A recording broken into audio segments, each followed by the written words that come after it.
Hello hi नमस्कार एवं जय Jagannath. Welcome to my mini blog.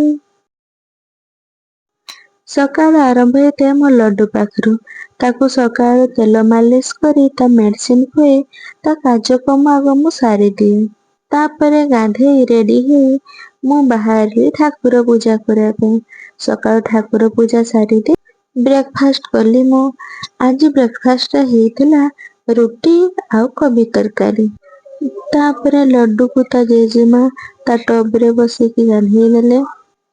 Lunch रे आज हेइथिला हमर भात, कदली मंजा, कोबी तरकारी, आलू चटनी आउ डाली। खाई सारी मा पुआ आमे चलिलु शोइबा पई। तापरे संध्या बेलकु मु लड्डू को टिके आम गार्डन रे बुलेई देली। डिनर रे हमर रोटी आउ तड़का हेइथिला। खाई सारी कि आमे मा पुआ टिके मस्ती करिथिलु। मस्ती करी सारी चलिलु शोइबा पई। आपण मानकु जदि वीडियो भल लागिथिबो लाइक कमेंट सब्सक्राइब कर देबे। Bye bye.